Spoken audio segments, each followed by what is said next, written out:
Good morning everyone, welcome to today's Hindu analysis. ఈరోజు Hindu analysis మొదలుపెట్టే ముందు ఒకసారి మన ఇన్స్టిట్యూట్లో ఆఫర్ చేసే కోర్సెస్ గురించి తెలుసుకుందామండి. మొదటిది UPSC infinity. UPSC infinity is the flagship course at our institute, మీ అందరికీ తెలుసు. సో యూపీఎస్సీ ఇన్ఫినిటీ మీకు ఆన్లైన్లో రావడం అనేది జరుగుతుంది. So prelims plus mains plus interview అప్రోచ్లో ఉండడం అనేది జరుగుతుందమ్మా. ఫ్రమ్ బేసిక్స్, పునాదుల నుంచి లోతుల నుంచి మీకు చెప్పడం అనేది జరుగుతుంది. అండ్ లైఫ్ టైం వ్యాలిడిటీతో మీకు ఈ కోర్స్ అనేది అందుబాటులో రావడం అనేది జరుగుతుంది. దీని ఫీజు ఎంత అంటే 60,000 రూపాయలు. 60,000 రూపాయలు కూడా ఒకేసారి కట్టక్కర్లేదు. నెలకి 5,000 చొప్పున 12 ఇన్స్టాల్మెంట్లో మీరు చక్కగా కట్టుకోవచ్చమ్మా. అర్థమైందా? సో ఇప్పుడు ఎలా అయితే హిందూ అనాలిసిస్ ఎలా అయితే బైలింగియల్లో మీకు అర్థమయ్యేటట్టు ఓపిక్గా ఎలా అయితే బ్యాక్గ్రౌండ్ నుంచి చెప్పడం అనేది జరుగుతుందో, క్లాసులు కూడా అలాగే అవుతాయి. సో బయట ఒకరు చెప్పి లోపల క్లాసెస్ వేరే వాళ్ళతో చెప్పించడం ఉండదు. మేమే క్లాసెస్ కూడా తీసుకోవడం అనేది జరుగుతుంది. సో మాతో ఇంటరాక్షన్ కూడా ఉంటుంది. మేమే మీ క్లాసెస్ లైవ్లో చెప్పడం అనేది జరుగుతుంది. సో మీరు అన్మ్యూట్ చేసుకుని డౌట్స్ కూడా అడగచ్చు. మీతో మాట్లాడడం, కాన్వర్జేషన్స్, మీ ఒపీనియన్స్ బిల్డ్ చేయడం, అన్నీ జాగ్రత్తగా డీటెయిల్డ్గా చేయడం అనేది జరుగుతుంది. So prelims, mains plus interview అప్రోచ్లో ఉండడం అనేది జరుగుతుంది. Next UPSC offline, UPSC infinity offline కూడా ఉండడం అనేది జరిగిందమ్మా. ఆఫ్లైన్ కోర్స్ మనం ఎక్కడ అందుబాటులో పెట్టాము అంటే మీకు ఎంవిపి కాలనీలో మన ఇన్స్టిట్యూట్ ఉండడం అనేది జరిగింది. ఎంవిపి కాలనీ వచ్చి మీరు చక్కగా ఆఫ్లైన్ కోర్స్ కూడా తీసుకోవచ్చు. ఇక్కడ కూడా prelims plus mains plus interview అప్రోచ్లో ఉంటుంది. బేసిక్స్ నుంచి, పునాదుల నుంచి, లోతుల నుంచి ఆఫ్లైన్ ఎంగేజ్మెంట్, ఇంటరాక్షన్ అనేది జరుగుతుంది ఫ్యాకల్టీతో. లైఫ్ టైం వ్యాలిడిటీతో, ఆఫ్లైన్ లైఫ్ టైం వ్యాలిడిటీతో ఇస్తున్నటువంటి ఏకైక సంస్థ ఎల్టీఎక్స్ క్లాసెస్. అర్థమైందా? సో మీరు ఎన్నిసార్లైనా ఆఫ్లైన్కి వచ్చి ఎన్నిసార్లైనా క్లాసులు అనేవి వినొచ్చు. ఆఫ్లైన్ ఫీజు ఎంత అంటే కేవలం 60,000 రూపాయలు సేమ్. సో మీకు 12 ఇన్స్టాల్మెంట్లో కట్టుకునే సదుపాయం కూడా ఉంది. నెలకి 5,000 చొప్పున. ఆఫ్లైన్ తీసుకుంటే మీకు ఆన్లైన్ కూడా కాంప్లిమెంటరీ యాక్సెస్ అనేది లభించడం అనేది జరుగుతుంది. అదేనా, ఆఫ్లైన్ మీరు వస్తే ఆన్లైన్ కాంప్లిమెంటరీ యాక్సెస్ కూడా మీకు లభిస్తుంది. సో ఎప్పుడు మీరు అసలు హిందూ అనాలిసిస్ మీరు ఏది మిస్ అవ్వక్కర్లేదు. ఒకవేళ ఏదైనా క్లాస్ మిస్ అయ్యారనుకోండి, వెంటనే మీరు దాన్ని ఆన్లైన్లో చక్కగా చూసుకునేటటువంటి ఇది కూడా మీకు చక్కగా ఉండడం అనేది జరిగింది. Next optional infinity. మన ఇన్స్టిట్యూట్లో 4 ఆప్షనల్స్ అనేవి మేము ఇది చేయడం అనేది జరుగుతుందమ్మా. సో 4 ఆప్షనల్స్ ఏంటి అంటే, ఒకటి public administration, it will be handled by Suresh sir. PSIR, political science and international relations, Suresh సారే హ్యాండిల్ చేస్తారు. ఆంథ్రపాలజీ నేను చెప్తానమ్మా, వెరీ డీటెయిల్డ్గా బైలింగియల్లో ఇలాగే చెప్పుకోవడం అనేది జరుగుతుంది. దాంతోపాటు అండ్ సోషియాలజీ ఏదైతే ఉంటుందో, సోషియాలజీ, ఆంథ్రపాలజీ క్లాసులు మొదలైనవి, ఒక 30% సిలబస్ అయింది. అఫ్కోర్స్ రికార్డెడ్ సెషన్స్ మీరు చూడొచ్చు. సోషియాలజీ 17th నుంచి క్లాసెస్ స్టార్ట్ అవుతున్నాయి. సో ఈలోపే జాయిన్ అవ్వడానికి ప్రయత్నించండి. సో ఆప్షనల్ ఫీజు ఎంత అంటే 30,000 రూపాయలు. 30,000 రూపాయలకి లైఫ్ టైం వ్యాలిడిటీ. సో 30,000 రూపాయలు కూడా మీరు ఒకసారి కట్టక్కర్లేదు. నెలకి 5,000 చొప్పున 6 ఇన్స్టాల్మెంట్లో మీరు చక్కగా కట్టుకోవచ్చు అమ్మ. అర్థమైందా? మీకు చక్కగా అందిస్తున్నటువంటి కోర్సెస్. సో మమ్మల్ని నమ్మి జాయిన్ అవ్వండి. మీ నమ్మకం వమ్ము కాదు. మీకు బేసిక్స్ నుంచి, పునాదుల నుంచి, లోతుల నుంచి మేము చెప్పడం అనేది జరుగుతుంది. రైట్? సో ఈరోజు హిందూ అనాలిసిస్ ఏదైతే ఉంటుందో, హిందూ అనాలిసిస్ స్టార్ట్ చేద్దాం. జాగ్రత్తగా వినండి అమ్మా. ఈరోజు హిందూ అనాలిసిస్లో మనం మాట్లాడుకోబోయే మొదటి ఆర్టికల్ వచ్చేసి all options open on South China Sea. Very very very important article regarding GS paper 2 అండి. ఇంటర్నేషనల్ రిలేషన్స్లో మనం మాట్లాడుకోవడం అనేది జరుగుతుంది. సో ఈ సౌత్ చైనా సీ డిస్ప్యూట్ ఏదైతే ఉంటుందో, ఇది వెరీ వెరీ ఇంపార్టెంట్ అండి. So the change in geopolitics, centre of geopolitics present Indo Pacific region అవ్వడం వల్ల సౌత్ చైనా సీ యొక్క ప్రభావం ఏదైతే ఉంటుందో, ఈ సౌత్ చైనా సీ యొక్క సిగ్నిఫికెన్స్ అండ్ ఇంపార్టెన్స్ ఏదైతే ఉంటుందో, అది స్ట్రాటజికల్గా చాలా ఎక్కువగా పెరగడం అనేది జరిగింది. ఎకనామికల్ ఇంపార్టెన్స్ కూడా దీనికి ఉండడం అనేది జరిగింది. సో దానికోసం అని చెప్పి, ఇంత ఇంపార్టెన్స్ ఉన్నటువంటి సౌత్ చైనా సీ మీద కంప్లీట్ హోల్డ్ కోసం చైనా అనేది కంప్లీట్గా ప్రయత్నించడం అనేది జరుగుతుంది. సో ఏంటి సౌత్ చైనా సీ డిస్ప్యూట్, ఈరోజు ఎందుకు న్యూస్లోకి వచ్చింది, వీటి గురించి మనం కంప్లీట్గా అర్థం చేసుకోవాలి. సో జాగ్రఫీ నుంచి, ఇంపార్టెంట్ ఏరియాస్ నుంచి పర్ఫెక్ట్గా తెలుసుకునే ప్రయత్నం చేద్దాం. జాగ్రత్తగా వినండి అమ్మా. సో ఇక్కడ మీకు మ్యాప్లో కనిపిస్తుంది ఏంటి అంటే సౌత్ చైనా సీ. ఈ South China Sea is very very important అండి, because it connects, it channels Pacific Ocean ఏదైతే ఉంటుందో Pacific Ocean, and Indian Ocean ఏదైతే ఉంటుందో ఇండియన్ ఓషన్, రెండింటికి కలపడం అనేది జరుగుతుంది. దాంతోపాటు అరౌండ్ 1/3 ఆఫ్ వరల్డ్ ట్రేడ్ ఏదైతే ఉంటుందో, ట్రేడ్ అనేది ఎప్పుడు సముద్ర మార్గం గుండానే జరుగుతుంది, మీ అందరికీ తెలుసు కదా. ఈ 1/3 ఆఫ్ వరల్డ్ ట్రేడ్ అనేది దీని గుండానే పాస్ అవ్వడం అనేది జరుగుతుంది. దాంతోపాటు ఈ మధ్య ఇక్కడ ఆయిల్ రిజర్వ్స్ ఏవైతే ఉంటాయో ఆయిల్ రిజర్వ్స్ కూడా బయటపడబోతున్నాయి, ఆయిల్ రిజర్వ్స్ అనేవి ఇక్కడ ఎక్కువగా ఉన్నాయి అని చెప్పి చాలా చాలా ఇవి రావడం అనేది స్టడీస్ ఏవైతే ఉన్నాయో ప్రూవ్ చేయడం అనేది జరిగింది. సో ఈ చమురు నిల్వలు ఏవైతే ఉంటాయో the central focal point for any trade ఏంటి అంటే ఆయిల్. దానికోసం ఈ తాలూకా డిఫరెంట్ నేషన్స్ ఏవైతే ఉన్నాయో, కంట్రీస్ ఏవైతే ఉన్నాయో వాటి ఒకదాంతో ఒకటి సౌత్ చైనా సీ మీద హోల్డ్ కోసం ప్రయత్నించడం అనేది జరుగుతుంది. సో వీటన్నింటికంటే డీప్ పాకెట్స్, ఎకనామికల్గా చాలా బాగా నిలదొక్కున్నటువంటి నేషన్ ఏంటి? చైనా. స్ట్రాటజికల్గా మిలిటరీ ప్రకారంగా చాలా స్ట్రాంగ్ హోల్డ్ ఉన్నటువంటి కంట్రీ ఏంటి? చైనా. సో చైనా అనేది ఈ సౌత్ చైనా సీని ఎలా అయినా తన హస్తాల్లో పెట్టుకోవాలి, తన కాళ్ళ కింద పెట్టుకోవాలి అని ఆలోచించడం అనేది జరుగుతుంది. సో ఎప్పటి నుంచో ఈ సౌత్ చైనా సీ యొక్క డిస్ప్యూట్ ఉన్నప్పటికీ ఈ మధ్య కాలంలో with the increase of importance for significance for South China Sea ఏదైతే ఉంటుందో అది పెరగడం వల్ల ఈ డిస్ప్యూట్ అనేది ఇంకాస్త ముదరడం అనేది జరిగింది. ఏంటండి సౌత్ చైనా సీ యొక్క డిస్ప్యూట్? చూడండి, ఇక్కడ మీకు సౌత్ చైనా సీ యొక్క డిస్ప్యూట్ ఏదైతే ఉంటుందో, సౌత్ చైనా గురించి కావాలి, సౌత్ చైనా సీలో ఉండేటటువంటి ఇదేదైతే ఉంటుందో దాని మీద క్లైమ్స్ ఇది మాకు సంబంధించింది అనుకుంటున్నటువంటి నేషన్స్ ఏంటి, ఒకదాంతో ఒకటి పోటీ పడుతున్నటువంటి కంట్రీస్ ఏంటంటే ఇక్కడ చూడండి, తైవాన్ ఏదైతే ఉంటుందో తైవాన్, ఇక్కడ తైవాన్ మీకు కనిపిస్తుంది. ఫిలిప్పీన్స్ ఏదైతే ఉంటుందో ఫిలిప్పీన్స్ మీకు ఇక్కడ కనిపిస్తుంది. అండ్ బ్రూనీ ఏదైతే ఉంటుందో బ్రూనీ, ఇక్కడ ఉన్నటువంటి చిన్న నేషన్ బ్రూనీ. అండ్ దాంతోపాటు మలేషియా ఏదైతే ఉంటుందో మలేషియా అనేది మీకు కనిపించడం అనేది జరుగుతుంది. అండ్ వియత్నాం ఏదైతే ఉంటుందో వియత్నాం. సో ఈ కంట్రీస్, దాంతోపాటు చైనా ఏదైతే ఉంటుందో చైనా, వీటన్నింటి మధ్య ఈ సౌత్ చైనా సీ యొక్క హోల్డ్ కోసం ఇదనేది జరగడం అనేది జరుగుతుంది. సో ఇక్కడ జాగ్రత్తగా గమనించండి. సో ఏం జరిగింది, మన ఇక్కడ ఎక్కువగా డిస్ప్యూటెడ్ ఐలాండ్స్ ఏంటి అంటే ఈ పెరాసల్ ఐలాండ్స్ ఏవైతే ఉంటాయి, ఈ పెరాసల్ ఐలాండ్స్ మాదంటే మాది అని చెప్పి ఒక పక్క చైనా అంటుంది. దాంతోపాటు వియత్నాం ఏదైతే ఉంటుందో వియత్నాం కూడా అనడం అనేది జరుగుతుంది. ఇక్కడ స్ప్రాట్లీ ఐలాండ్స్ కూడా ఉండడం అనేది చూడండి. స్ప్రాట్లీ ఐలాండ్కి పక్కనే స్కార్బోరో షాల్ ఏదైతే ఉంటుందో ఒక చిన్న ఐలాండ్, ఇది just an island, but Spratly islands and archipelago అంటే గ్రూప్ ఆఫ్ ఐలాండ్స్ ఇవేవైతే ఉన్నాయో వీటిని ఎవరండి ఇది చేస్తున్నారు? ఆల్మోస్ట్ అన్ని కంట్రీస్, చైనా కానీ, Taiwan, Vietnam, Malaysia, Bruny, Philippines, ఇప్పటి వరకు ఏవైతే ఇవన్నీ ఈ స్ప్రాట్లీ ఐలాండ్స్ అనేవి మావి అని అనడం అనేది జరుగుతుంది. ముఖ్యంగా ఫిలిప్పీన్స్ ఏదైతే ఉంటుందో Philippines is very very important key role play చేయడం అనేది జరుగుతుంది. ఫిలిప్పీన్స్కి దగ్గరగా ఉండడం వల్ల, ఈ ఐలాండ్స్ అనేవి ప్రాక్సిమిటీలో ఉండడం వల్ల ఇది మాది అని చెప్పి అనడం అనేది జరుగుతుంది. కానీ చైనా ఏమంటుంది అంటే దిస్ 9 డాట్ లైన్ ఏదైతే ఉంటుందో, మీ అందరికీ సో కాల్డ్ 9 డాట్ లైన్ అంటాం చూడండి, 1 2 3 4 5 6 7 8 9 ఈ లోపల ఉండేటటువంటివి ఏవైతే ఉంటాయో ఇవన్నీ మాకు సంబంధించినవి అని చెప్పి అనడం అనేది జరుగుతుంది చైనా.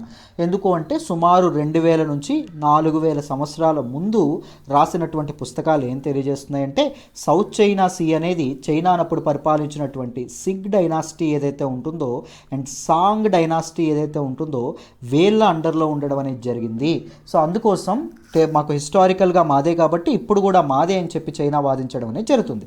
ఈ 9 డాట్ లైన్ ఏంటండి?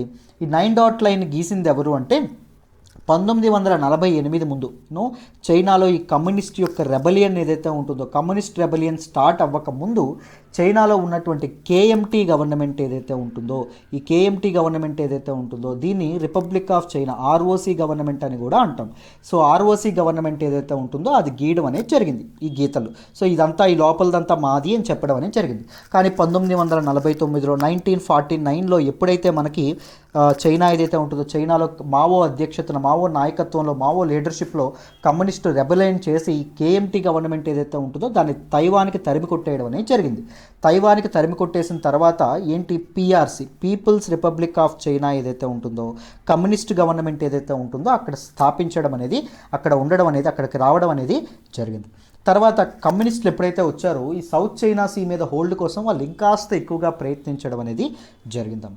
ముఖ్యంగా మేజర్ రో ఎవరి మధ్య జరుగుతుందంటే ఫిలిప్పీన్స్ అండ్ చైనా ఏదైతే ఉంటుందో ఈ రెండు మీద జరుగుతుంది. అఫ్కోర్స్ ఇవి మరి కాదా అంటే since they are economically very weak, economically not in line with చైనాకి సమానంగా సరిసమానాలుగా వీళ్ళు లేకపోవడం వల్ల వీళ్ళ మాట అనేది చల్లట్లేదు. వీళ్ళ వాయిస్ ఏదైతే ఉంటుందో అది సరిగ్గా గ్లోబల్ స్టాండర్డ్స్లో వినిపించడం అనేది జరగట్లేదు. సో చూడండి, డిస్ప్యూటెడ్ ఐలాండ్స్ ఒకటి, పెరాసెల్ ఐలాండ్స్ ఒకటి గుర్తుపెట్టుకోండమ్మా. దాంతోపాటు స్ప్రాట్లీ ఐలాండ్స్, దాంతోపాటు స్కార్బోరో షాల్ ఏదైతే ఉంటుందో, స్కార్బోరో షాల్, ఇవేవైతే ఉంటాయి ఈ మూడింటి కోసం ఎక్కువగా ఇదవ్వడం అనేది జరుగుతుంది. అర్థమైందా? సో మొదటిది పెరాసెల్ ఐలాండ్స్ యొక్క డిస్ప్యూట్ ఎవరెవరి మధ్య ఉండడం అనేది జరిగింది, చైనా అండ్ వియత్నాం ఏదైతే ఉంటుందో వీటి మధ్య ఉండడం అనేది జరిగింది. అండ్ మన తాలూకా స్ప్రాట్లీ ఐలాండ్స్లో అన్ని కంట్రీస్ ఈ స్ప్రాట్లీ ఐలాండ్స్ మావంటే మావి అని చెప్పి అనడం అనేది జరుగుతుంది. సో ఇది ఎప్పుడు మొదలడం అనేది జరిగింది, ఎప్పుడైతే సౌత్ చైనా సీ ఏదైతే ఉంటుందో ఈ సౌత్ చైనా సీ యొక్క సిగ్నిఫికెన్స్ ఎప్పుడైతే మోడర్న్ కాంప్లెక్స్ వరల్డ్లో ఎప్పుడైతే పెరగడం అనేది జరిగిందో అప్పటి నుంచి ఇష్యూ అనేది ఇంకాస్త స్ట్రెంత్ అనేది తీసుకురావడం అనేది జరిగింది. అయితే చైనా ఏదైతే ఉంటుందో ఈ మధ్య చైనా అనేది డైరెక్ట్ యాక్షన్కి దిగడం అనేది జరుగుతుంది. ఏంటండి ఈ డైరెక్ట్ యాక్షన్ అంటే, చూడండి, చైనా ఏం చేయాలనుకుంటుంది అంటే ఎలా అయినా వరల్డ్లో సూపర్ పవర్ నేనే అయిపోవాలి అనేటటువంటి ప్రయత్నంలో ఉండడం అనేది జరిగింది. దానికి రీజనల్ డామినెన్స్, మ్యారిటైమ్ డామినెన్స్ అనేది చాలా అవసరం. మ్యారిటైమ్ ట్రేడ్ ఏదైతే ఉంటుందో ఈ మ్యారిటైమ్ ట్రేడ్లో 1/3 పార్ట్ అనేది ప్లే చేస్తున్నటువంటి వాళ్ళు ఎవరు అంటే మన తాలూకా సౌత్ చైనా సీ ఏదైతే ఉంటుందో సౌత్ చైనా సీ, అక్కడ గుండా ఇది అవ్వడం అనేది జరుగుతుంది. అంటే సౌత్ చైనా సీ అనేది చైనాకి చాలా ఇంపార్టెంట్. అందుకు సౌత్ చైనా సీ మీద హోల్డ్ కోసం చైనా డైరెక్ట్ యాక్షన్ అనేది స్టార్ట్ చేయడం అనేది జరిగింది. అంటే ఏం చేసైనా దీన్ని సాధించుకోవాలి, సో సౌత్ చైనా మీద హోల్డ్ సాధించుకోవాలని చెప్పి చైనా యొక్క PRC, People's Republic of China government ఏదైతే ఉంటుందో అది ఇదవ్వడం అనేది జరుగుతుంది. సో ఎప్పుడైతే ఈ రో నడుస్తుందో చైనా అనేది ఏం చేసింది అంటే 200 చైనీస్ బోట్స్ ఏవైతే ఉంటాయో, మొత్తం 200 చైనీస్ బోట్స్ ఏవైతే ఉంటాయో ఇవి మనం ఇందాక స్పార్ట్లీ ఐలాండ్స్ అని చెప్పాం కదా, ఈ స్పార్ట్లీ ఐలాండ్స్ ఎవరైతే అన్ని నేషన్స్ ఈ స్పార్ట్లీ ఐలాండ్స్ మావంటే మావంటుంది, ఎక్కువగా ఫిలిప్పీన్స్ ఇవి మావి అని చెప్తుంది బికాజ్ ఆఫ్ ద ప్రాక్సిమిటీ, దగ్గరలో ఉండడం వల్ల. ఈ స్పార్ట్లీ ఐలాండ్స్ ఏవైతే ఉంటాయో ఈ స్పార్ట్లీ ఐలాండ్స్ అనేవి మావి అని చెప్పడం అనేది జరుగుతుంది. సో చైనా స్పార్ట్లీ ఐలాండ్స్ ఏవైతే ఉన్నాయో అక్కడికి చైనా అనేది 200 చైనీస్ బోట్స్ ఏవైతే ఉంటాయి, వెజల్స్ ఏవైతే ఉన్నాయో వాటిని పంపించడం అనేది జరిగింది. అది మన తాలూకా ఫిలిప్పీన్స్ ఏవైతే ఉంటాయో ఫిలిప్పీన్స్కి నచ్చడం అనేది జరగదండి. ఫిలిప్పీన్స్ దీనికి కంప్లీట్గా ఎగనెస్ట్గా ఉండడం అనేది జరిగింది. అర్థమైందా? సో చైనీస్ బోట్స్ ఏవైతే ఉన్నాయో అన్లాఫుల్గా మా తాలూకా టెరిటరీ ఏదైతే ఉంటుందో దానిలోకి వెళ్ళడం అనేది జరుగుతుంది అని చెప్పడం అనేది జరిగింది. ఫిలిప్పీన్స్ ఎప్పుడు అప్పీల్స్ పెట్టుకుంటూనే ఉంటుంది కంటిన్యూస్గా. సో చైనా మీరు అసలు చేయొద్దు ఇలాంటివి అని చెప్తున్నప్పటికీ చైనా అనేది కంటిన్యూస్గా ఎంక్రోచ్మెంట్ ఏదైతే ఉంటుందో ఐలాండ్స్ లోపలికి రావడం అనేది జరుగుతుంది. రైట్. సో ఫిలిప్పీన్స్ ఏం చెప్పింది అంటే it has kept it's options open in managing the situation including leveraging it's partnerships with other nations such as United states. So ఏం చెప్పిందంటే ఫిలిప్పీన్స్ మా తాలూకా ఇంట్రెస్ట్ ఏవైతే ఉంటాయో మేము కాపాడుకోవడానికి మేము అన్ని ఆప్షన్స్ ఓపెన్గా పెట్టాము. సో మేము ఎవరితో అయినా కలవడానికి సిద్ధం. ఈవెన్ గ్లోబల్ లీడర్స్ ఎవరైతే ఉంటారో అదర్ నేషన్స్ ఏవైతే ఉంటాయో లైక్ యుఎస్ఏ లాంటి నేషన్స్ లాంటి నేషన్స్ ఏవైతే ఉంటాయో వాళ్ళ తాలూకా హెల్ప్ కూడా తీసుకోవడానికి మేము సిద్ధంగా ఉన్నాము అని చెప్పడం అనేది జరిగింది. సో యునైటెడ్ స్టేట్స్ రీసెంట్గా చెప్పడం అనేది జరిగింది. తైవాన్ ఇష్యూలో, హాంకాంగ్ ఇష్యూలో ప్రతి దానిలో యూఎస్ఏ అనేది ఎంటర్ అవుతుంది. ఎందుకు? ప్రజెంట్ సుపీరియర్ పవర్గా యూఎస్ఏ అనేది ఉంది. ఇప్పుడు చైనా అనేది ఏం చేస్తుంది? సుపీరియర్ పవర్గా ఎదగాలనుకుంటుంది. చైనా సుపీరియర్ పవర్గా ఎదగాలంటే ఏం జరగాలి? యుఎస్ఏ తాలూకు డామినెన్స్ అనేది తగ్గిపోవాలి. సో వెంటనే యూఎస్ఏ అనేది రెండవ పొజిషన్కి రావడం అనేది జరగాలి. సో రెండవ పొజిషన్కి వెళ్ళడం యూఎస్ఏకి ఇష్టం ఉంటుందా? ఇష్టం అనేది ఉండదు. అర్థమైందా? సో అందుకోసం అని చెప్పి యునైటెడ్ స్టేట్స్ ఏం చెప్పింది అంటే మీరు మర్చిపోయారో లేదో యునైటెడ్ స్టేట్స్కి ఫిలిప్పీన్స్కి మధ్య ఒక మ్యూచువల్ డిఫెన్స్ ట్రీటీ ఏదైతే ఉంటుందో ఒక మ్యూచువల్ డిఫెన్స్ ట్రీటీ అనేది జరిగింది. ఎప్పుడమ్మా అంటే 1951లో జరగడం అనేది జరిగింది. అంటే ఒకరి మీద ఎవరైనా అటాక్ చేస్తే ఇంకొకరు ఎవరైతే ఉంటారో వాళ్ళ మీద అటాక్ చేస్తారు అనేటటువంటి ఇదేదైతే ఉంటుందో అగ్రిమెంట్ అనేది జరిగింది. సో మీరు ఏమాత్రం అడుగు ముందుకేసి ఒకవేళ ఫిలిప్పీన్స్ మీద దాడి చేస్తే మేము కూడా వస్తామని చెప్పి యుఎస్ అనేది చెప్పడం అనేది జరిగింది. ఫిలిప్పీన్స్ కూడా ఏమంటుంది ఇప్పుడు? సో ఎవరైతే వీళ్ళు ఉంటారో యుఎస్ లాంటి నేషన్స్ ఏవైతే ఉన్నాయో వాటితో ఇదనేది చేయడం అనేది జరుగుతుంది. సో వాళ్ళతో మేము వాళ్ళతో కలిసేటటువంటి అవకాశం కూడా ఉంది. అంతవరకు మీరు తెచ్చుకోవద్దు అని చెప్పడం అనేది జరుగుతుంది. సో మొత్తం సౌత్ చైనా సీ ఏదైతే ఉంటుందో సౌత్ చైనా సీ యొక్క మొత్తం ఓషన్ని మొత్తం చైనా అనేది కావాలని చెప్పి అనుకోవడం అనేది జరుగుతుంది. సో అందుకే రీసెంట్గా మార్చ్ 2021 ఏదైతే ఉంటుందో మార్చ్ 2021 కానీ డిసెంబర్ 2020 ఏదైతే ఉంటుందో డిసెంబర్ 2020లో ఏం న్యూస్లోకి వచ్చింది అంటే చాలా వరకు చైనీస్ బోర్డ్స్ ఏవైతే ఉన్నాయో ఈ తాలూకా డిస్ప్యూటెడ్ ఐలాండ్స్లోకి ఎంటర్ అవ్వడం అనేది జరుగుతుంది అని చెప్పడం అనేది జరిగిందమ్మా. అర్థమైందా? సో బీజింగ్ ఏదైతే ఉంటుందో, చైనా ఏదైతే ఉంటుందో, ఈ ఆఫెన్ ఈ తాలూకా ఇదేదైతే ఉంటుందో, ఈ తాలూకా యూనో ఐ మీన్ బయట టెరిటరీస్ ఏవైతే ఉన్నాయో వాటిని ఇది చేయడం అనేది జరుగుతుంది అని చెప్పడం అనేది జరిగింది. వాటిని ఎంక్రోచ్ చేసుకోవడానికి, వాటిని ఆక్రమించుకోవడానికి ప్రయత్నించడం అనేది జరుగుతుంది అని చెప్పి జరగడం అనేది జరిగింది. అర్థమైందా? సో ఓన్లీ చైనా యొక్క క్లైమ్స్ ఏంటి, 2000 ఇయర్స్ నుంచి 4000 ఇయర్స్ మధ్యలో రాసినటువంటి పుస్తకాల్లో సౌత్ చైనా సీ అనేది చైనాకి సంబంధించిందని రాసుంది అని చెప్పడం ఒక్కటే తప్ప ఇంకొకటి ఏమీ లేదు. బట్ కానీ ఒక ఇంటర్నేషనల్ ట్రైబ్యునల్ ఏదైతే ఉంటుందో 2016లో ఈ ఇష్యూని ఒక ఇంటర్నేషనల్ ట్రైబ్యునల్ దగ్గరికి తీసుకెళ్తే, ఆ ఇంటర్నేషనల్ ట్రైబ్యునల్ ఏం చెప్పింది అంటే, చైనా ఏ బేసిస్ మీద అయితే ఆ తాలూకా సౌత్ చైనా సీ అంతా నాదే అంటుందో ఆ బేసిస్ ఆర్ నాట్ వ్యాలిడ్ అని చెప్పడం అనేది జరుగుతుంది. సో వితౌట్ ఎనీ రైట్ ఏదో జస్టిఫికేషన్ ఏదైతే ఉంటుందో అది జరగట్లేదు. జస్ట్ ఎప్పుడో హిస్టరీలో ఒక పుస్తకాల్లో రాసినంత మాత్రాన అది జరిగిపోతుందా? అలా జరగడం అనేది ఎలా కుదురుతుంది అని చెప్పి మన తాలూకా ట్రైబ్యునల్స్ ఏవైతే ఉన్నాయో, డిఫరెంట్ ట్రైబ్యునల్స్ 2016లో చెప్పడం అనేది జరిగింది. బట్ కానీ చైనా అనేది ఆ ట్రైబ్యునల్ ఇచ్చినటువంటి వెడ్డిక్ట్ ఏదైతే ఉంటుందో ఆ వెడ్డిక్ట్ని, ఆ తీర్పుని ఉల్లంఘిస్తూ కూడా ఈ తాలూకా ఈ disputed islands, Paracel islands, Spratly islands దగ్గరికి తమ తాలూకా బోట్స్ ఏవైతే ఉంటాయో బోట్స్ని పంపించడం అనేది జరుగుతుంది. సో ఇదమ్మా మనకి కంప్లీట్గా న్యూస్లోకి వచ్చినటువంటి విషయం. ఐ హోప్ ఈ ఆర్టికల్ ఏదైతే ఉంటుందో ఈ ఆర్టికల్ మీ అందరికీ అర్థమైందనే అనుకుంటున్నాను. This is all about this particular article. Let us move to the next article అమ్మా. మనం మాట్లాడుకోబోయే నెక్స్ట్ ఆర్టికల్ వచ్చేసి, Biden government restores aid to ప్యాలెస్తీనియన్స్.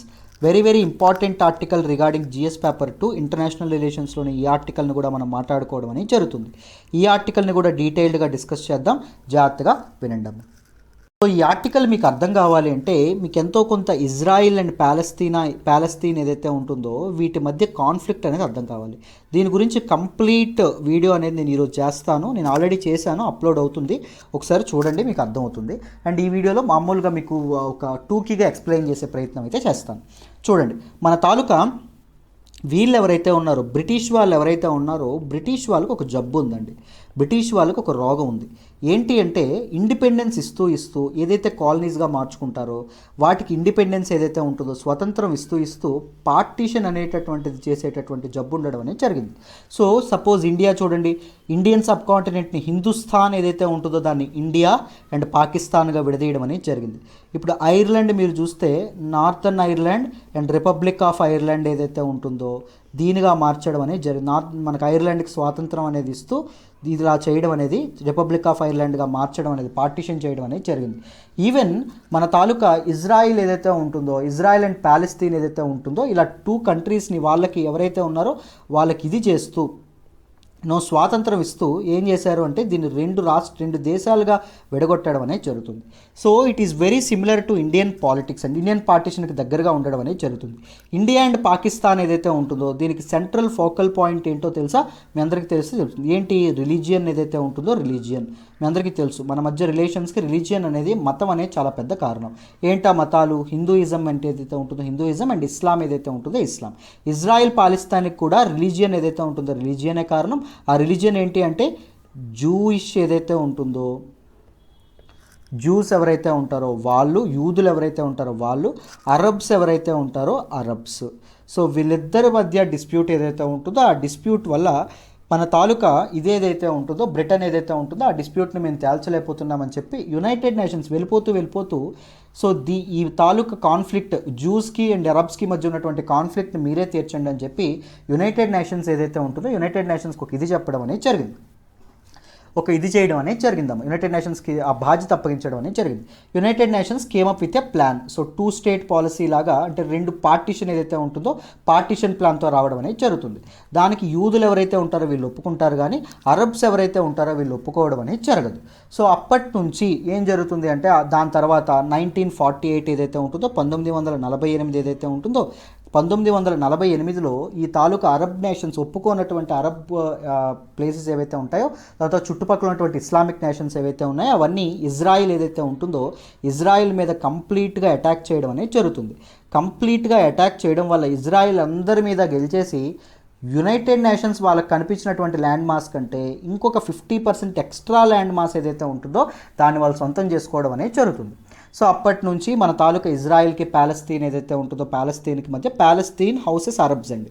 So ప్యాలెస్తీన్కి మధ్య ఏదైతే ఉంటుందో ఈ ఒక కాన్ఫ్లిక్ట్ అనేది చెలరేగడం అనేది జరుగుతుంది. సో ఎప్పటి నుంచో యుఎస్ఏ ఏదైతే ఉంటుందో అమెరికా ఏదైతే ఉంటుందో America is a very great friend of Israel. Present day Israel ఏదైతే ఉంటుందో ఇజ్రాయిల్కి చాలా చాలా పెద్ద ఫ్రెండ్ అండి. ఈవెన్ వీళ్ళిద్దరి మధ్య రిలేషన్ ఏదైతే ఉంటుందో అది ట్రంప్ వచ్చిన తర్వాత ఇంకా అద్భుతంగా బలపడడం అనేది జరిగింది. ట్రంప్ వచ్చిన తర్వాత చాలా ఎక్కువగా ఇది బలపడడం అనేది జరిగింది. ఇజ్రాయిల్ ఏదైతే ఉంటుందో ఇజ్రాయిల్ యునెస్కో ఏదైతే ఉంటుందో యునెస్కో వాళ్ళు ఇజ్రాయిల్ని అక్యూజ్డ్గా నిర్ధారించారని చెప్పి ఏం చేసింది, మన తాలూకా ప్యాలెస్తీన్తో సంబంధించినటువంటి ఇంపార్టెంట్ మాన్యుమెంట్స్ ఇజ్రాయిల్ డిస్ట్రాయ్ చేస్తుందని చెప్పి ఇది చేసిందని చెప్పి యునెస్కో నింద మోపిందని చెప్పి యుఎస్ఏ ఏదైతే ఉంటుందో యుఎస్ఏని యునెస్కో నుంచి బయటకి తీసుకురావాలని కూడా ట్రంప్ ప్రయత్నించడం అనేది జరిగింది. సో అలాంటి అంత పెద్ద శత్రువులు బెస్ట్ ఫ్రెండ్స్ అంటే వీళ్ళిద్దరు. తర్వాత ఏం జరిగింది, మన తాలూకా బైడెన్ అడ్మినిస్ట్రేషన్ ఏదైతే ఉంటుందో బైడెన్ అడ్మినిస్ట్రేషన్ రావడం అనేది జరిగింది. సో ట్రంప్ తీసుకున్నటువంటి చాలా నిర్ణయాల్ని మన బైడెన్ ఎవరైతే ఉంటారో బైడెన్ రివర్స్ చేయడం అనేది జరుగుతుందమ్మా. సో యుఎస్ స్టేట్ డిపార్ట్మెంట్ ఏదైతే ఉంటుందో యుఎస్ స్టేట్ డిపార్ట్మెంట్ ఇప్పుడు ఏం చేసింది అంటే చెప్తాను చూడండి. ఇక్కడ రెండు పార్టీస్ ఎవరు, ఇజ్రాయిల్ ఎవరైతే ఉంటారో ఇజ్రాయిల్, అండ్ రెండవ వాళ్ళు ఎవరండి, మన తాలూకా ప్యాలెస్తీన్ ఏదైతే ఉంటుందో ప్యాలెస్తీన్. ట్రంప్ ఎవరికండి హెల్ప్ చేయడం అనేది జరిగింది, ఇజ్రాయిల్కి సపోర్ట్ చేయడం అనేది జరిగింది. ప్యాలెస్తీన్ అరబ్స్ ఎవరైతే ఉంటారో వాళ్ళకి సపోర్ట్ చేయడం అనేది జరగలేదు. బట్ బైడెన్ ఏం చేస్తూ ఉన్నారు, మన తాలూకా ప్యాలెస్తీన్ ఏదైతే ఉంటుందో ప్యాలెస్తీన్కి అక్కడ ఫైనాన్షియల్ అసిస్టెన్స్ ఏదైతే ఉంటుందో డబ్బు ఏదైతే ఉంటుందో డబ్బును ప్రకటించడం అనేది జరిగిందమ్మా. కొంత ఫినాన్షియల్ ఆర్థిక సహాయం ఏదైతే ఉంటుందో దాన్ని ప్రకటించడం అనేది జరిగింది. అట్లీస్ట్ $235 మిలియన్ ఏవైతే ఉంటాయో అంత మొత్తాన్ని ప్రకటించడం అనేది జరిగిందన్నమాట. సో ట్రంప్ ఇరాన్ మీద మ్యాక్సిమం ప్రెజర్ పాలసీ అనేది పెట్టడం అనేది జరిగింది. దాంతోపాటు ఇజ్రాయిల్ ఏదైతే ఉంటుందో ఇజ్రాయిల్తో చాలా చాలా ఫ్రెండ్షిప్, తన పాలసీ మొత్తం ఇజ్రాయిల్తో ఫ్రెండ్షిప్ చేయడం అనేది జరిగింది. సో తను ఉన్నంతకాలం ఇజ్రాయిల్తో ఫ్రెండ్షిప్ చేయడం అనేది జరిగింది. అర్థమైందా? సో ఇప్పుడు మనకు ఈవెన్ ట్రంప్ ఒకటి ఏం చేయడం అనేది జరిగింది అంటే సో జెరూసలేంలో ఉండేటటువంటి ప్యాలెస్తీన్లో ఉండేటటువంటి యుఎస్ ఎంబసీ ఏదైతే ఉంటుందో ప్యాలెస్తీన్లో ఉండేటటువంటి యుఎస్ ఎంబసీని ఎక్కడికి మార్చారు అంటే ఇజ్రాయిల్లో ఉండేటటువంటి జెరూసలేం ఏదైతే ఉంటుందో అక్కడికి మార్చాలి అనేటటువంటి నిర్ణయం కూడా తీసుకోవడం అనేది జరిగిందమ్మ. అర్థమైంది? అంత మొత్తంలో ప్యాలెస్తీన్ ఏదైతే ఉంటుందో దానికి ఇది చేయడం అనేది జరిగింది with his west Asia policy.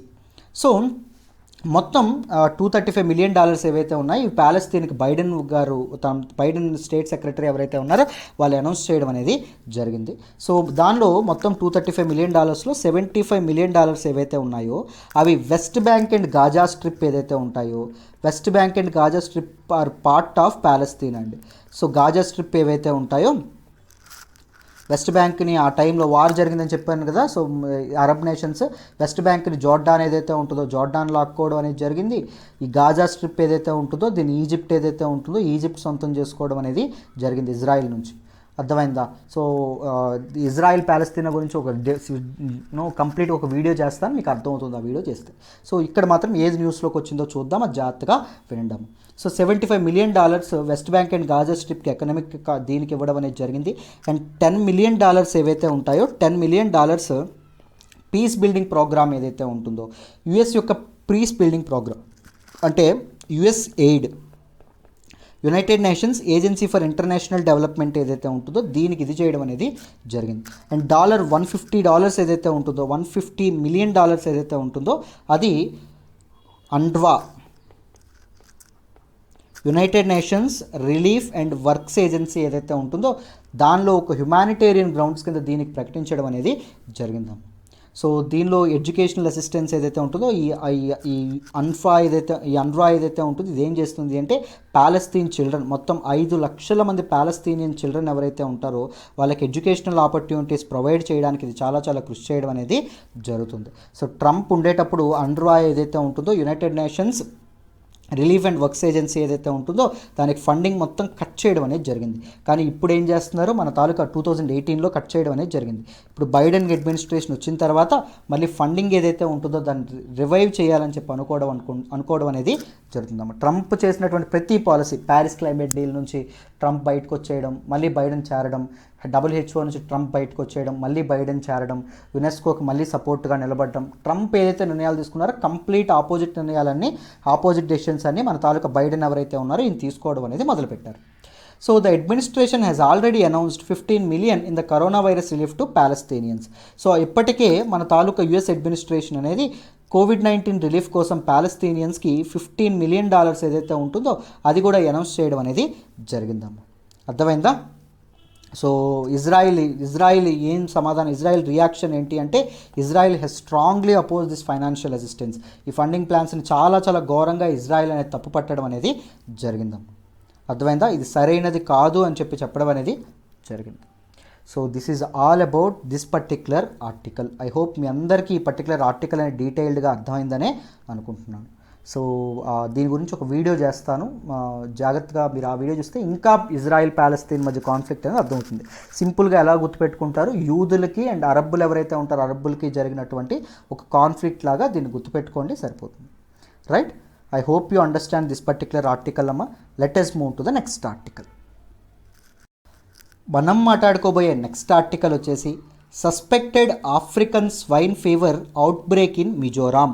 Very very important article regarding GS paper 2 హెల్త్లో మనం మాట్లాడుకోవడం అనేది జరుగుతుందమ్మా. చాలా చాలా ఇంపార్టెంట్. ఈ ఆర్టికల్ని నేను ద హిందూలోని ఢిల్లీ ఎడిషన్లో పేజ్ నెంబర్ 5 నుంచి సెలెక్ట్ చేసుకోవడం అనేది జరిగింది. ఈ ఆర్టికల్ని డీటెయిల్గా డిస్కస్ చేద్దాం, జాగ్రత్తగా వినండి. సో ఈ ఆర్టికల్లో ఏం చెప్పారు అంటే, an outbreak of suspected African swine fever. African swine fever ఏదైతే ఉంటుందో ఇది మొత్తం 276 డొమెస్టిక్ పిగ్స్ ఏవైతే ఉంటాయో పిగ్స్ని చంపేయడం అనేది జరిగింది అని చెప్పడం అనేది జరిగిందమ్మ. సో మొత్తం 276 పిగ్స్ ఏవైతే ఉన్నాయో, పందులు ఏవైతే ఉన్నాయో అవి చనిపోయినాయి. ఎక్కడ చనిపోయాయి అంటే లుంగ్లీ డిస్ట్రిక్ట్ ఆఫ్ మిజోరాంలో ఉండేటటువంటి లుంగ్లీ డిస్ట్రిక్ట్లో చనిపోవడం అనేది జరిగింది. సో దీనికి దేది కారణం అని భావిస్తున్నారు అంటే దిస్ ఆఫ్రికన్ స్వైన్ ఫీవర్ ఏదైతే ఉంటుందో ఈ స్వైన్ ఫీవర్ అని చెప్పి వీళ్ళు భావించడం అనేది జరుగుతుంది. అర్థమైందా? సో ఈ లుంగ్లీ డిస్ట్రిక్ట్ ఎక్కడుంది? మిజోరాం అమ్మ. సో ఏంటి ఆఫ్రికన్ స్వైన్ ఫీవర్, దీని గురించి ప్రిలిమ్స్ లెవెల్ ఫ్యాక్ట్స్ ఏవైతే ఉన్నాయో అవి తెలుసుకుందాం.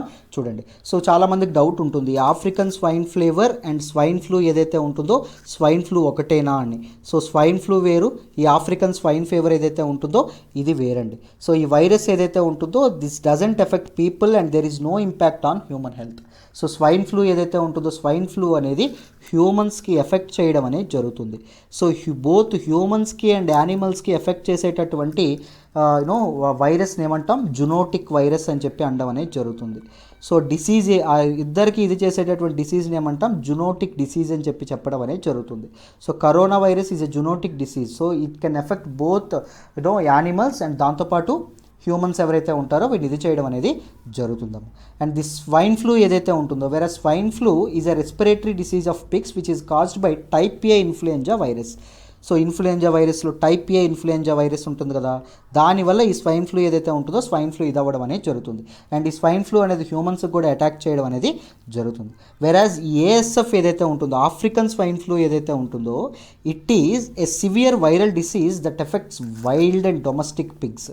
So wild pigs and domestic pigs ఏవైతే ఉంటాయో వాటికి అటాక్ చేసేటటువంటి ఒక సివియర్ వైరల్ డిసీజ్ అండి.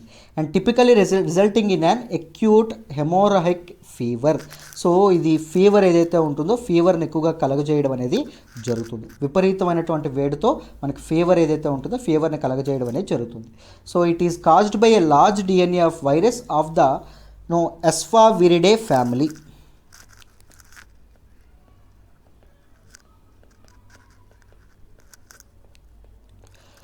సో దేనివల్ల రావడం అనేది జరుగుతుంది? ఎస్ఫావిరిడే ఫ్యామిలీకి చెందినటువంటి వైరసెస్ ఏవైతే ఉంటాయో these viruses always contain large DNAs. So ఆ లార్జ్ DNA ఉన్నటువంటి వైరసెస్ ఏవైతే ఉన్నాయో వాటి వల్ల ఈ ఆఫ్రికన్ స్వైన్ ఫ్లూ ఏదైతే ఉంటుందో ఇది కలగడం అనేది జరుగుతుంది. గుర్తుపెట్టుకోండి, African swine flu is different from swine flu. African swine flu is not a zoonotic disease but swine flu is a zoonotic disease. Swine flu it is caused by a type A influenza virus వల్ల రావడం అనేది జరుగుతుంది. It is a respiratory disease in pigs అండి. మన తాలూకా ASF African swine flu ఏదైతే ఉంటుందో it is caused by Asfarviridae ఏదైతే ఉంటుందో ఫ్యామిలీకి చెందినటువంటి లార్జ్ డిఎన్ఏ వైరస్ ఏదైతే ఉంటుందో అది కారణం అవుతుంది. And it causes severe fever in wild and domestic pigs pigs ఏవైతే ఉంటాయో పిగ్స్కి ఇది అవ్వడం అనేది జరుగుతుంది, కలగడం అనేది జరుగుతుంది. So this is also a very very important article. I hope you understand this particular article amma. Let us move to the next article. ఈరోజు హిందూ అనాలిసిస్లో మనం మాట్లాడుకోబోయే నెక్స్ట్ ఆర్టికల్ వచ్చేసి double mutant strain named B1617. So this particular article ఏదైతే ఉంటుందో this particular article GS paper 3 science and టెక్నాలజీకి, GS paper 2 హెల్త్కి related article అండి. ఈ పర్టికులర్ ఆర్టికల్ నేను ద హిందూలో ఢిల్లీ ఎడిషన్లో పేజ్ నెంబర్ 10 నుంచి సెలెక్ట్ చేసుకోవడం అనేది జరిగింది. ఈ ఆర్టికల్ని డిస్కస్ చేద్దాం, జాగ్రత్తగా వినండి. సో మీ అందరికీ తెలుసు ఇండియాలో కోవిడ్-19 కేసెస్ ఏవైతే ఉన్నాయో కోవిడ్-19 కేసెస్ అనేవి విపరీతంగా పెరుగుతున్నాయి. సో ఎక్కడ చూసినా కోవిడ్-19 కేసెస్ అనేవి మనకు కనిపించడం అనేది జరుగుతుంది. ఈ కోవిడ్-19 కేసెస్ అనేవి సివియర్గా ఎక్కువగా స్ప్రెడ్ అవ్వడానికి కారణమైంది ఏంటి అంటే రీసెంట్గా సైంటిస్టులు చెప్పారు ఏ డబుల్ మ్యూటెంట్ వైరస్, ఒక డబుల్ మ్యూటెంట్ కోవిడ్ వైరస్ ఏదైతే ఉంటుందో అది రావడం అనేది జరిగింది. సో డబుల్ మ్యూటెంట్ వైరస్ అంటే ఏంటి? సో దీనికి ఇది ఒరిజినల్ వైరస్తో పోలిస్తే మ్యుటేషన్స్ చెందినటువంటిది. మ్యుటేషన్ అంటే ఏంటి? Change in the structure of the DNA or gene of the virus. సింపుల్గా చూడండి, మనకు ఒక కరోనా వైరస్ ఉంది. కరోనా వైరస్ ఏదైతే ఉంటుందో suppose if it attacks a human being, ఒక మనిషికి ఇది అటాక్ అవ్వడం అనేది జరిగింది అనుకోండి. అటాక్ జరిగిన తర్వాత ఏం జరుగుతుంది అంటే ఇది ACE2 రిసెప్టార్స్ మనిషిలో ఉండేటటువంటి సెల్స్ ఏవైతే ఉంటాయో సెల్స్ లేయర్ పైన ఉన్నటువంటి ACE2 రిసెప్టార్ ఏదైతే ఉంటుందో ACE2 రిసెప్టార్కి అతుక్కొని ఈ సెల్ లోపల ఏదైతే ఉంటుందో లోపలికి ఇది రావడం అనేది జరుగుతుంది. సెల్ లోపలికి వచ్చిన తర్వాత ఈ వైరస్ ఏదైతే ఉంటుందో it start making its own copies. So cell లోపలికి వచ్చిన తర్వాత ఇది తన కాపీస్ ఏవైతే ఉంటాయో అవి తయారు చేసుకుంటుంది. సో ఒక corona virus 100 corona virus 1,00,000 corona virus కోట్ల కరోనా వైరస్లు అవ్వడం అనేది జరుగుతుంది. బట్ ప్రతి ఒక్కరు పని సరిగ్గా చేస్తారా? ఇప్పుడు మనం ఒక పని చేద్దాం అనుకుంటున్నాం. సో ఆ పని మనం అనుకున్నట్టే ప్రతిసారి అవుతుందా? అవ్వదు కదా. సో వైరస్ కూడా తను ఈ తాలూకు కొత్త కాపీస్ని సృష్టించే క్రమంలో చాలా కొన్ని పొరపాట్లు కొన్ని తప్పులు చేస్తుంది. ఆ ఎర్రర్స్ ఏవైతే ఉంటాయో ఆ ఎర్రర్స్ వల్ల మ్యూటెంట్ వైరసెస్ ఏవైతే ఉంటాయో పుట్టుకు రావడం అనేది జరుగుతుందమ్మా.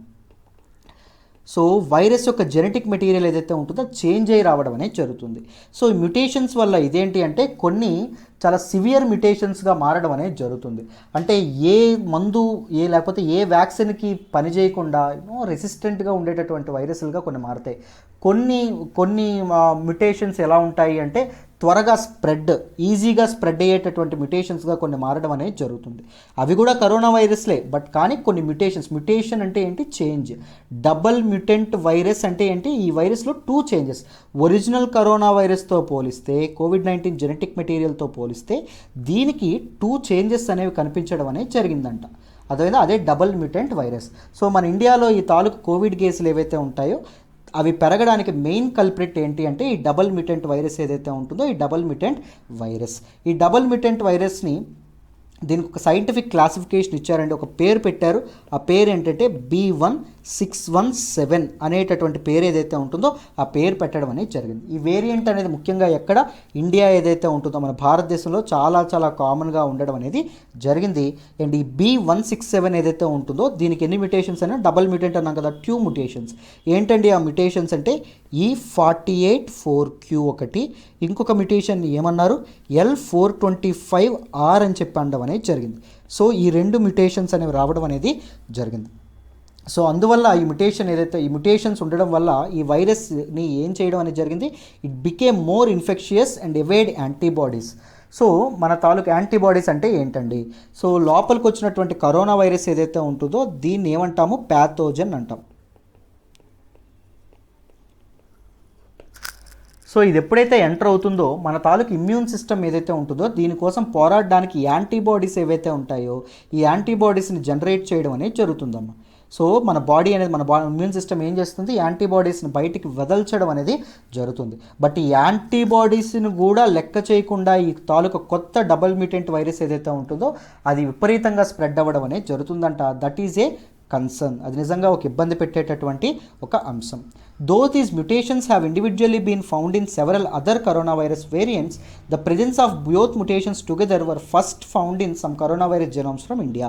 సో ఇండివిజువల్గా ఈ మ్యుటేషన్స్ ఏవైతే ఉన్నాయో, మ్యుటేషన్స్ సెవరల్ అదర్ కంట్రీస్లో పుట్టినప్పటికీ ఇండియాలో మాత్రం రెండు కలిపి ఉన్నటువంటి ఒక మ్యుటేషన్ ఏదైతే ఉంటుందో, రెండు కలిపి ఉండేటటువంటి ఒక వైరస్ శాంపిల్స్ ఏవైతే ఉంటాయో అవి ఇండియాలోనే ఇదవ్వడం అనేది జరిగింది.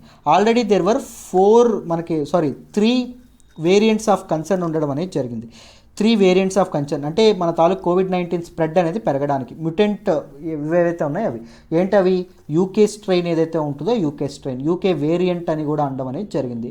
దాంతోపాటు సౌత్ ఆఫ్రికన్ స్ట్రెయిన్ ఏదైతే ఉంటుందో సౌత్ ఆఫ్రికన్ స్ట్రెయిన్, దాంతోపాటు మన తాలూకా ఇదేదైతే ఉంటుందో బ్రెజిల్ స్ట్రెయిన్ ఏదైతే ఉంటుందో బ్రెజిల్ స్ట్రెయిన్, ఈ స్ట్రెయిన్స్ ఏవైతే ఉన్నాయో ఇవన్నీ ఇదవ్వడం అనేది జరిగింది. These are variants of concern అని చెప్పి ప్రకటించడం కూడా జరగడం అనేది జరిగిందమ్మా. అర్థమైందా? రైట్. సో ఈ తాలూకా ఇవేవైతే ఉన్నాయి ఇలాంటివి ఒక్క ఇండియాలో ఎక్కువగా కనిపించినప్పటికీ సౌత్ ఆఫ్రికాలోని, యునైటెడ్ కింగ్డమ్లోని ఇక్కడ కూడా కొద్దిగా కనిపించడం అనేది జరిగిందంటాం. అర్థమైందా? సో మన ఈ తాలూకా శాంపిల్స్ ఏవైతే ఉన్నాయో ఈ శాంపిల్స్ని మన వాళ్ళే పంపించడం అనేది జరిగింది. సో మన తాలూకా ఏవైతే శాంపిల్స్ మన వాళ్ళు సేకరించారో కంట్రీ వైడ్గా వాళ్ళు WHOకి పంపించడం అనేది జరిగింది. They came up with this particular classification, this particular name B1.617. B1617. This is the name of that particular variant. I hope ఈ పర్టిక్యులర్ ఆర్టికల్ ఏదైతే ఉంటుందో ఇది కూడా అందరికీ అర్థమైందనే అనుకుంటున్నాను. Let us move to the next article. ఈరోజు హిందూ అనాలిసిస్లో మనం మాట్లాడుకోబోయే నెక్స్ట్ ఆర్టికల్ వచ్చేసి Biden will restore credibility on climate change says UNENVOY. Very important article regarding GS paper 2 and GS paper 3లో కూడా మనం మాట్లాడుకోవడం అనేది జరుగుతుంది, ఎన్విరాన్మెంట్ అండ్ ఎకాలజీలో కూడా. దిస్ పర్టిక్యులర్ ఆర్టికల్ నేను ద హిందూలో ఢిల్లీ ఎడిషన్లో పేజ్ నెంబర్ 10 నుంచి సెలెక్ట్ చేసుకోవడం అనేది జరిగింది. ఈ ఆర్టికల్ని డీటెయిల్గా డిస్కస్ చేద్దాం, జాగ్రత్తగా వినండి అమ్మ. సో US నుంచి వచ్చినటువంటి స్పెషల్ ఎన్వాయ్ ఆన్ క్లైమేట్ ఎవరైతే ఉన్నారో మన ఇండియాని సందర్శించడం అనేది జరిగింది. ఆల్రెడీ చెప్పాను కదా.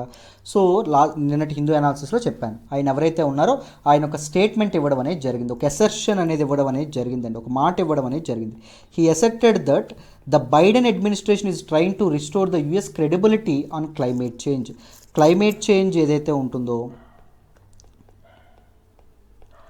క్లైమేట్ చేంజ్కి గ్లోబల్ను ప్రపంచవ్యాప్తంగా జరుగుతున్నటువంటి పోరాటంలో సో US యొక్క పాత్రని ఇంకా స్ట్రెంథన్ చేయడానికి బైడెన్ అడ్మినిస్ట్రేషన్ అనేది చేయడం అనేది జరుగుతుంది అని చెప్పడం అనేది జరిగింది. సో ఏం జరిగింది, 2017లో 2017లో మన లాస్ట్ ప్రెసిడెంట్ అయినటువంటి last POTUS president of the United States ఎవరైతే ఉంటారో ఆయన పేరేంటి, ట్రంప్. ఆయన ప్యారిస్ క్లైమేట్ డీల్ ఏదైతే ఉంటుందో ప్యారిస్ అగ్రిమెంట్ నుంచి బయటకు రావడం అనేది జరిగింది. సో ఇది చైనా తయారు చేసినటువంటి ఒక బూటకం. చైనా క్లైమేట్ చేంజ్ అనేది అసలు నిజంగా లేదు, చైనా అనేది తయారు చేసినటువంటి ఒక ఇది అని చెప్పి ఆయన WHO క్రిటిసైజ్ చేస్తూ బయటకు వచ్చేయడం అనేది జరిగింది. సో బట్ మళ్ళీ మన తాలూకా ఇతను ఎవరైతే ఉన్నారో బైడెన్ అడ్మినిస్ట్రేషన్ రాగానే ట్రంప్ పాలసీ ఏదైతే ఉంటుందో దాన్ని రివర్స్ చేస్తూ మళ్ళీ దేనిలోకి ఎంటర్ అవ్వడం అనేది జరిగింది, మన తాలూకా ప్యారిస్ క్లైమేట్ డీల్ ఏదైతే ఉంటుందో దానిలోకి ఎంటర్ అవ్వడం అనేది జరిగింది.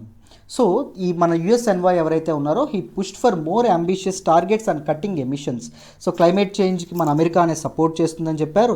దాంతోపాటు ఇంకా మంచి ఎక్కువ అంబిషియస్ టార్గెట్స్ ఏవైతే ఉన్నాయో క్లైమేట్ చేంజ్ని పారదోలడానికి సో ఇంపార్టెంట్ టార్గెట్స్ అనేవి పెట్టుకోండి, ఆ టార్గెట్స్ ఫుల్ఫిల్ అయ్యేటటువంటి దిశగా అందరం కలిపి కృషి చేయాలి అని చెప్పడం అనేది జరిగింది. సో మన తాలూకా వీళ్ళు ఎవరైతే ఉన్నారో USA ముందు కమిట్ చేసినట్టుగానే $3 బిలియన్ ఏవైతే ఉంటాయో $3 బిలియన్ ఫండ్ అనే దాన్ని గ్రీన్ క్లైమేట్ ఫండ్కి ఇవ్వబోతున్నామని చెప్పడం అనేది జరిగింది. గ్రీన్ క్లైమేట్ ఫండ్ సో ఇది ముందు అనౌన్స్ చేసింది, బట్ ట్రంప్ ప్యారిస్ డీల్ నుంచి బయటకు వచ్చేయడం వల్ల ఈ తాలూకా ఫండింగ్ అనేది రాలేదు. ఈ గ్రీన్ క్లైమేట్ ఫండ్ అంటే ఏంటి అంటే డెవలప్డ్ నేషన్స్ ఏవైతే ఉన్నాయో, అభివృద్ధి చెందినటువంటి దేశాలు డెవలపింగ్ నేషన్స్ ఏవైతే ఉన్నాయో డెవలపింగ్ నేషన్స్కి ఇచ్చేటటువంటి డబ్బు ఎందుకు ఇస్తుంది, with the aim that they should fight for climate change. So haves and have nots ఎవరైతే ఉన్నారో సో డబ్బు ప్రకారంగా వీళ్ళ మధ్య వ్యత్యాసం ఉన్నప్పటికీ క్లైమేట్ చేంజ్ మీద పోర్ ఏదైతే ఉంటుందో దానిలో ఎటువంటి వ్యత్యాసం ఉండకూడదు. బికాస్ దిస్ క్లైమేట్ చేంజ్ ఏదైతే ఉంటుందో it is not a matter of one particular country. So human kind మానవాళి ఏదైతే ఉంటుందో మానవాళి ఎదుర్కొనేటటువంటి ఒక పెద్ద సమస్య. చాలా చాలా ఐలాండ్స్ అనేవి మునిగిపోవడం అనేది జరుగుతుంది, సముద్ర మట్టాలు పెరుగుతాయి. సో హ్యూమన్ ఎగ్జిస్టెన్స్ ఏదైతే ఉంటుందో దానికి హ్యూమన్ సర్వైవల్కి ఒక ప్రశ్న అనేది ఏర్పడడం అనేది జరుగుతుంది ఇది ఇలాగే కొనసాగితే. సో అందుకోసం అని చెప్పి మన తాలూకు ఇతను ఎవరైతే ఉన్నారో ఎన్వై ఎవరైతే ఉన్నారో ఆయన ఈ తాలూకా గ్రీన్ క్లైమేట్ ఫండ్కి ఏదైతే ఉంటుందో $3 బిలియన్ ఇవ్వడం అనేది జరిగింది అని చెప్పడం అనేది జరిగింది. దాంతోపాటు బైడెన్ తన తాలూకా ఎలక్షన్ క్యాంపెయిన్లో ఏం చెప్పారు అంటే 2050 కల్లా 2050 కల్లా నెట్ జీరో ఎమిషన్స్ అనేవి యుఎస్లో తీసుకొస్తాము అని చెప్పడం అనేది జరిగిందాము. అండ్ ఫాజిల్ ఫ్యూయల్ పొల్యూషన్ ఏవైతే ఉంటాయో ఫాజిల్ ఫ్యూయల్ పొల్యూషన్ అనేది తగ్గించి, అంటే ఆయిల్ లాంటివి తగ్గించి, చమురు లాంటివి తగ్గించి ఎలక్ట్రిసిటీ సెక్టార్కి వచ్చేస్తాం కంప్లీట్గా 2035 కల్లా మేము ఫాజిల్ ఫ్యూయల్స్ అనేవి ఆపేసి ఎలక్ట్రిసిటీ సెక్టార్కి రావడం అనేది జరుగుతుందని ప్రామిస్ చేయడం అనేది జరిగింది. తన ఎన్నికల వాగ్దానాల్లో ఆయన చెప్పడం అనేది జరిగింది. 2050 కల్లా నెట్ జీరో ఎమిషన్స్ అనేవి మేము అచీవ్ చేస్తామని చెప్పారు. నెట్ జీరో ఎమిషన్స్ అంటే ఏంటి? అస్సలు కార్బన్ ఎమిషన్స్ లేకుండా చేయడమా అంటే కాదండి. ఎంతైతే కార్బన్ అనేది ఎమిట్ అవ్వడం అనేది జరుగుతుందో అంతే అబ్జార్బ్ చేసుకునేటటువంటి ఇది కూడా ఉండాలి. కార్బన్ CO2ని అబ్జార్బ్ చేసుకునేవి ఏంటి? ట్రీస్ కానీ లేకపోతే దీస్ గ్రీన్ సింక్స్ అంటాం. గ్రీన్ సింక్స్ అంటే ట్రీస్ అండి. కార్బన్ సింక్స్ ఏవైతే ఉంటాయో కార్బన్ సింక్స్ ఇలాంటి స్పెషల్ అరేంజ్మెంట్స్ చేసి ఎంతైతే ఆ కంట్రీ కార్బన్ ఎమిషన్స్ అనేవి బయటికి వెదజల్లుతుందో దాన్ని మొత్తాన్ని అబ్జర్వ్ చేయాలి. దీన్నే నెట్ జీరో అంటాం. సో ఎంతైతే బయటికి వెదజల్లుతుందో ప్లస్ సపోజ్ ఎక్కువ వెదజల్లుతుంది అనుకోండి మైనస్, సో రెండు కలిస్తే న్యూట్రల్ అవ్వడం అనేది జరుగుతుంది, నెట్ జీరో అవ్వడం అనేది జరుగుతుంది. ఇలా చేయడాన్ని మనం నెట్ జీరో ఇదని ఉండడం అనేది జరుగుతుంది. ఈవెన్ మన తాలూకా చైనా కూడా 2050 కల్లా నెట్ జీరో ఎమిషన్స్ చేస్తానని చెప్పి ఇది పెట్టుకోవడం అనేది జరిగిందమ్మ. సో మన ప్రైమ్ మినిస్టర్ నరేంద్ర మోడీ గారు ఎవరైతే ఉన్నారో ఈయన స్పెషల్ ఎన్వాయ్ ఎవరైతే ఉన్నారో ఈయనతో మార్పులు జరపడం అనేది జరిగింది. అండ్ 2030 ఎజెండా ఏదైతే ఉంటుందో 2030 ఎజెండా ఏంటండి? ఆ సస్టైనబుల్ డెవలప్మెంట్ గోల్స్ ఏవైతే ఉన్నాయో SDGs ఏవైతే ఉన్నాయో వాటన్నింటినీ మనం ఇది చేయాలి, వాటన్నింటినీ రీచ్ అవ్వాలి. ఆ గోల్స్ అనేవి రీచ్ అవ్వాలని పెట్టుకున్నాయి కదా. సో దాని క్రమంలో ఇద్దరు కలిసి నడుద్దాము, ఈ భారతదేశం ఇండియా అండ్ దాంతోపాటు USA ఏదైతే ఉంటుందో USA. And let us focus on clean and green ఎజెండాకి అండ్ క్లైమేట్ ఫినాన్స్, దాంతోపాటు ఒక energy storage, green hydrogen use చేసి పవర్ అనేది జనరేట్ చేయడం, ఫాజిల్ ఫ్యూయల్స్ ఏవైతే ఉన్నాయో వాటిని అన్నింటినీ ఎలిమినేట్ చేయాలి అనేటటువంటి ఉద్దేశంతో ఒక ఇంపార్టెంట్ ఎజెండాతో వీళ్ళు ముందుకు వెళ్ళడం అనేది జరుగుతున్నాం. రైట్, వాగ్దానం అనేది తీసుకోవడం అనేది జరిగింది. This is all about this particular article. I hope ఈ పర్టికులర్ ఆర్టికల్ అనేది మీ అందరికీ అర్థమైందనే అనుకుంటున్నాను. And I will come up with two important videos today. కన్ఫర్మ్గా ఛానల్ చూస్తూ ఉండండి. ఇజ్రాయిల్ అండ్ ప్యాలెస్తీన్ ఏదైతే ఉంటుందో ఈ కాన్ఫ్లిక్ట్ ఒకటి చేస్తాను, అప్లోడ్ చేయడం అనేది జరుగుతుంది. దాంతోపాటు సౌత్ చైనా సీ ఏదైతే ఉంటుందో సౌత్ చైనా సీ డిస్ప్యూట్ గురించి కూడా డీటెయిల్డ్గా ఎక్స్ప్లెయిన్ చేస్తూ ఒక వీడియో అనేది పెడతాం. ఒకసారి వీలైతే అది చూడండి, మీకు క్లారిటీ అనేది రావడం అనేది జరుగుతుంది. మీరు ఈ బ్యాక్గ్రౌండ్ అనేది తెలుసుకుంటే పేపర్ రీడింగ్ అనేది మీకు ఇదైపోతుంది. చూడండి, ఎప్పుడైనా మీరు ఎందుకు ఎనాలిసిస్ చూస్తూ ఉన్నారు? పేపర్ రీడింగ్ కష్టంగా ఉంది కాబట్టి, బ్యాక్గ్రౌండ్ తెలియట్లేదు కాబట్టి ఎనాలిసిస్ చూస్తూ ఉన్నారు. మొత్తం బ్యాక్గ్రౌండ్స్ అని క్లియర్గా తెలిసిపోయినాయి అనుకోండి, ఏం జరుగుతుంది? పేపర్ రీడింగ్ మీకే ఈజీ అయిపోతుంది. అప్పుడు నా ఎనాలిసిస్ మీకు ఎంత మాత్రం అక్కర్లేదు. అర్థమైందా? సో నా ఎనాలిసిస్ 1 గంట 45 నిమిషాలు ఉంటుంది. మీరు పేపర్ మాత్రం అదే టైంలో చక్కగా కాంప్రహెన్సివ్గా చదివేయచ్చు, మీ నోట్ మేకింగ్ మీరే చేసుకోవచ్చు. అర్థమైందా? సో ఫర్ ఎవర్ నా ఎనాలిసిస్ మీద డిపెండ్ అయిపోతాను అని అనుకోకూడదమ్మా, ఎప్పుడూ అనుకోకూడదు. అర్థమైందా? You should start reading news paper on your own. అప్పుడే మీకు సక్సెస్ అనేది వస్తుంది. ఏదైనా డౌట్ ఉంటే నాకు ఇది అర్థం కాలేదు, ఒకసారి చూద్దాం సార్ చెప్పిందని చెప్పి ఓపెన్ చేసి చూడాలి. అర్థమైందా? సో అది అలవాటు చేసుకోవడం అనేది అలవాటు చేసుకోండి. So this is all about this particular article. So ఏవైనా కోర్సుల్లో జాయిన్ అవ్వాలంటే చక్కగా మా కోర్సుల్లో జాయిన్ అవ్వండి. So let's call it a day then అమ్మా. Thank you, bye.